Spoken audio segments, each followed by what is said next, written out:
The Shark Deck. I'm Johnny Mac with your daily comedy news. Hey, Tom Segura, you're doing a lot of dates this year. Why? GQ said to Tom, you're always negging Bert Kreischer in the past for always being gone, then all of a sudden you announced the biggest tour ever. Segura said, I signed up for too many tour dates, I'll admit it.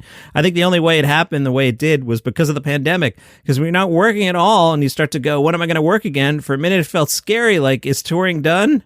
At the time, we were booking out a tour that was a year away, and it didn't feel real until it started, but I've definitely overdone it. I wish I had not done quite what I signed up for, because it actually has been exhausting and taxing on me and my family. It's too much. Now I'm coming towards the end of it, but I would never organize a tour like this again. More from Bert Kreischer in The Hollywood Reporter. He said, I was stumped one night on stage, and my daughter called me randomly, and I answered the call from stage. The place went nuts. Daughter says, Dad, did you talk about the escape room? Then she told the story on stage. I did the escape room with her, and I actually tried talking about it on stage, but I was so far off from what really happened and why it was funny. She was like, we only brought you there to watch Papa lose his stuff, and you have a panic attack, Dad. And I was like, oh, that's right. And she was like, don't you remember? Papa threw Nana into a steamer trunk? You were probably too busy crapping your pants. And the place is falling apart, just crying, listening to her say the stuff. Then she goes, Mom solved the whole thing. And then that old lady scared the crap out of Papa, and the place explodes. I literally said to someone, grab a recording of that. That's how I want to write the story. All right, how about doing politics on stage, Bert? He said, my take is always, this is how I view the world, comedy first, and I'll always defend comedy. The most horrible thing you could say in the most awkward situation sometimes is the funniest. And if it makes one person laugh, for me, it's always worth it. I largely move away from politics because I don't know anything, because my job is to make you laugh. But there's an over-wokeness that happens in LA where it can get a tad bit tedious. So if anything, I'm calling my hometown on their stuff. These people take themselves so seriously. And by the way, I'm in Omaha telling the story. When I say I think every kid should feel awesome 100% of the time, the place goes nuts.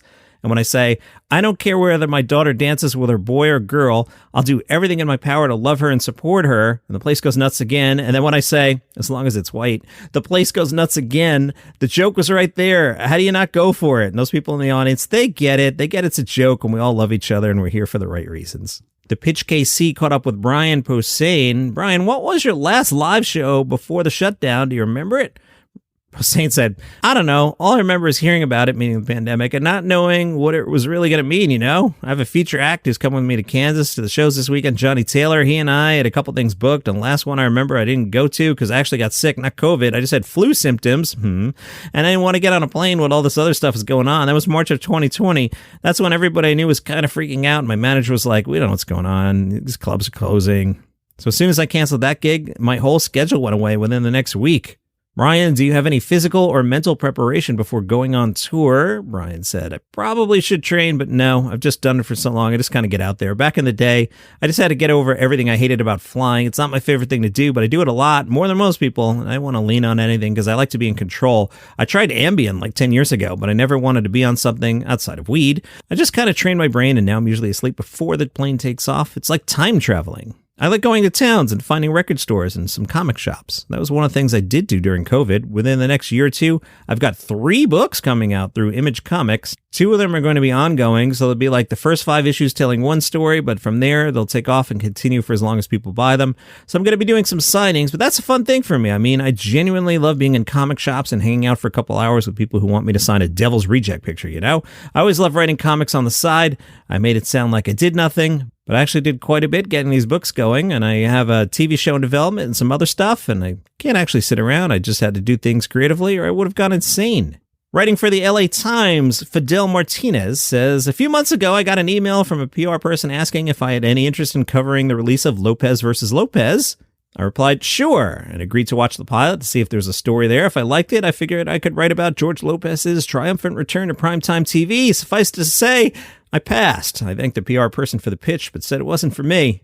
Ultimately, I reasoned that writing a takedown of George Lopez would be a dicey move. Don't get me wrong, I'm not averse to being a hater. I believe that trash talking is an art form that doubles as a love language for the Mexican diaspora when done right, which is to say, with moderation. Martinez writes, but this trait also gives credence to the sad but true stereotype that we're all just crabs in a bucket, creatures unwilling to let others climb over, so they use their claws to keep them down. Throwing the jabs at Lopez wouldn't have been worth whatever clicks the story might have gotten. I figured my time was better spent writing something else. The knee-jerk reaction to hate was there, though. I tell you all this because months later, Lopez himself is in boiling hot water for being a hater. Told you a couple times last week about this thing where Lopez dissed Ralph Barbosa. Martinez writes, Lopez's diss didn't just miss, it had the unintentional effect of introducing a new audience to Barbosa's comedy. Yeah, like I was vaguely aware of him. I've done a few stories over the years about him, but now I'm zoned in on him. He's really funny. One person on Twitter wrote, thanks to George Lopez hating on Ralph Barbosa, I found me a new fave Latino comedian. Let's go, Ralph Barbosa. Learn his name, folks. Hashtag comedy, hashtag hilarious. Oh man, do you hear my voice getting thin? This is one of those days where I've recorded a few episodes back to back, and I didn't bring anything to drink down with me, so I need some iced coffee. If you want to help out, you can go to buymeacoffee.com/dailycomedynews. A couple options for you. You can join the $2 club and throw $2 in the tip jar once a month. You could do a one-time $5 thing, a one-time $10 thing. Hey, you could give $1 million, and I'll shout you out, and I'll be very thankful. Or, give $1 million to a charity and maybe give me $5. Maybe better use your money. Buymeacoffee.com/dailycomedynews. But this is going to be the last one I record today because I am thirsty, my friends. Let's see who's at JFL Vancouver tonight at 7 o'clock. Joe Pera. I don't have to look. We're definitely going to see Joe at 7 o'clock, which means we're not going to see the new wave of stand-up warm-up at 7. Comedy Feast at 8. Comedy Feast is a tasting menu of fine, freshly prepared jokes. I get it. By some of the best comedians in the city. All right, so that's a showcase with 8 comedians. 9 o'clock, Full Pints Comedy. Nice logo with a beer there. I'm intrigued. An acclaimed stand-up comedy show where pals Ryan Williams and Colin Sharp bring you outstanding professional comedians every Tuesday. We can go see 8 comedians there. That's at Castaway. Let's see what Castaway Vancouver is. Maybe they have good beer selections. We'll go do that. Large patio, outdoor area. I'm on the drink menu here. Margaritas. Mojito pitcher. On tap, Castaway Lager, Pale Ale, Molson Canadian, Steamworks, Hoyne Dark Matter. I don't even know what that is. That sounds good. Strange Fellows Talisman, Pale Ale, Granville Island, Kitsilano, Juicy IPA. I can't even pronounce these beers. I want to go here. Bomber Passion Fruit Park Life, Phillips Dino Sour, Hop Valley Bubble Stash IPA, Green Hill Cider, and a Guinness. 20 ounce for $9. Canadian. Oh, wait, there's bottles too, right?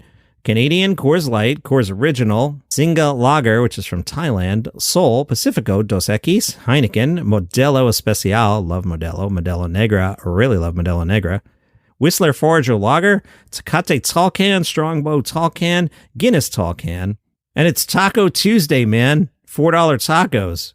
You have to get 2 of the same flavor, excluding steak. Might have to go back tomorrow, too. It's Wing Wednesday, half-price wings, $6. I like this place. Vancouver's awesome, by the way. Really, really awesome. What's the name of the park? Stanley Park. So Stanley Park is, I don't know where it is. It's in my mind, it's the edge of town. Anyway, across from Stanley Park was a bike shop. I rented bikes. I wanted to move to Vancouver and buy the bike shop. I'm like, I'll be perfectly happy here, just standing here, the bikes, looking at the park, looking at the water. Vancouver's a beautiful city. Rent some tourists and bikes. Oh, it'd be so good. Then I could hang out at Castaways at night. If you want to hear me talk about Vancouver, there's an episode of my travel podcast. Travel is Back is the name of that podcast. Travel is Back. And there's a whole episode about Vancouver. Vancouver is awesome. All right, back to the festival. Where were we before I started daydreaming? Oh, yes. Full Pint Comedy at 9 o'clock. Normal Good at 9. What's that? Vancouver's hottest new stand-up show. This one has 5 comics on it. Joe Pera again at 9:30 and New Wave of Stand-Up Warm-Up at 9:30. All right, this is pretty simple to me. Let's do Joe Pera at 7 and let's go to Full Pint Comedy at 9, and I'm keeping you out until the place closes. All right, going to be fun. I'm glad we stayed in last night. And it's Tuesday, which means you'll find Jeff Foxworthy at the Atlanta Rescue Mission. I did not know this about Jeff, and I know Jeff a little bit. We're not best friends, but I know Jeff. This is from BaptistNews.com. Jeff Foxworthy has served as a small group leader at the Atlanta Rescue Mission for 12 years. He goes every Tuesday morning, Jeff said. I think the only thing we could do for God is to say yes. When he whispers an invitation to us, that's all we can do. Whatever he wants to get done, he's going to get done anyway. Wow, he's inviting you along because he knows it's going to be good for you.